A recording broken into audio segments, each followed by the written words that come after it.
que a Polícia Federal e o Supremo Tribunal Federal, que conduz essa investigação, revelou hoje é o mais escabroso escândalo da história republicana.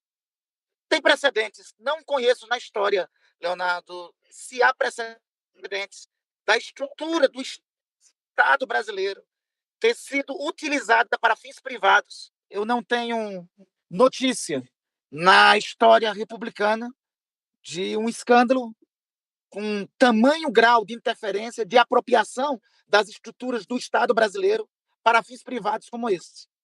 Eu acredito, Léo, que nem na ditadura se chegou a tanto. Porque a ditadura não chegava ao passo que tinha uma estrutura repressiva, mas não chegava ao passo de utilizar-se do seu aparato de Estado para tentar desqualificar e destruir opositores. Similar ao que ocorreu, similar a este episódio, talvez só tenha sido cometido pelos regimes fascistas. Sobretudo, acho que a pior lembrança que se tem disso é durante o período da Alemanha nazista. O que nós vimos é um grupo de capangas se apoderarem, a mando do chefe de uma organização criminosa, se apoderarem de uma estrutura do Estado brasileiro para utilizar essa estrutura para descobrir questões pessoais, íntimas e devassar indevidamente a vida das pessoas.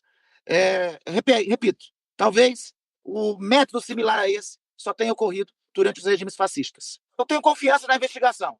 Tenho confiança na condução que está sendo feita pelo Supremo Tribunal Federal, pelo ministro Alexandre de Moraes e nas investigações conduzidas pela Polícia Federal, que, neste caso, estão atuando como instituições do Estado brasileiro. Eu tenho confiança que, ao fim das investigações, seja quem for, esteja onde estiver, será encontrado e será responsabilizado pelos crimes que estão sendo cometidos. O que não resta dúvida é a existência de uma rede criminosa. É a existência de um aparato que se assemelhava a uma Gestapo moderna. E que, ao que parece, diante das informações que temos, tinha o delegado Ramagem, hoje deputado federal, como uma espécie de chefe desta Gestapo moderna na sua atuação. A todos eles, Joaquim, tem que ser assegurado o amplo direito à defesa, ao contraditório e à presunção de inocência. A todos eles tem que seguir o curso das investigações. E temos que ter a paciência necessária em relação a isso. Agora, o que não resta dúvidas, sobretudo pelos sigilos que já foram derrubados por ordem do próprio ministro Alexandre de Moraes, é que existia uma rede montada para solapar o Estado Democrático de Direito. Uma rede montada que buscava desde a tentativa de golpe de Estado, como mostram alguns dos diálogos, até o monitoramento pessoal de desafetos e amigos do regime. Veja, então, Joaquim, qual é a constatação que nós estamos. Nós estamos diante da constatação de que nós tivemos todos os elementos de ruptura da democracia brasileira. O aparato de bisbilhotagem, de espionagem montada, era montado para com os aliados e para com os adversários do regime. Típicos de ditadorzinho, de fascistinha de terceira. Né? Não confia nem naqueles que tem como aliados. Aliás, o fato de uma própria interceptação, uma própria gravação de diálogo entre o delegado Ramagem e o ex-presidente da República, que foi encontrado no acervo do computador do próprio delegado Ramagem, prova que nem entre eles havia confiança de diálogo.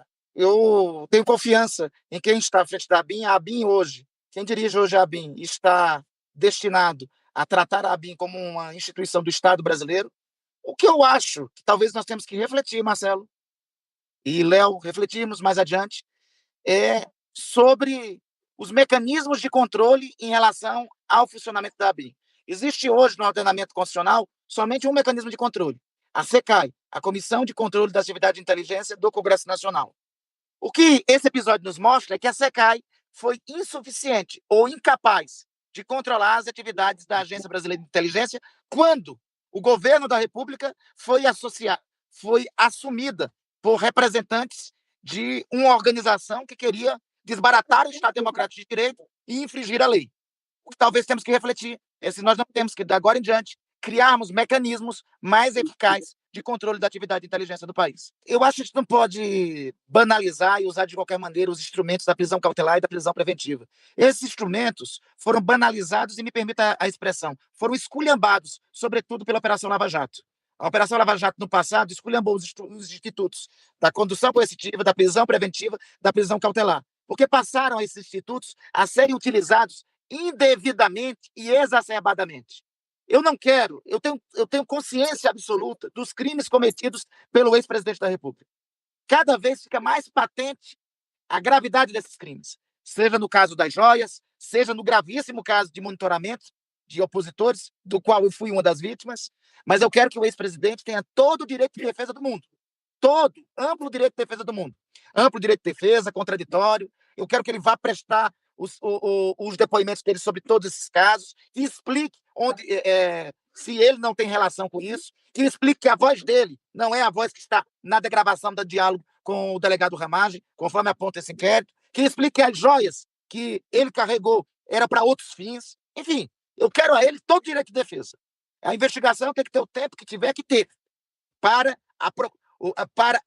ser aprofundada e que não restem dúvidas sobre a responsabilização que, ao meu sentir, está cada vez mais clara do ex-presidente da República como cabeça de todos esses movimentos criminosos que estão sendo noticiados, tanto no caso das joias, quanto na tentativa de golpe de Estado, quanto na circunstância do monitoramento indevido de cidadãos e de agentes políticos de oposição ao regime. Existe uma correlação entre as ameaças que todos nós recebemos por enfrentar o regime.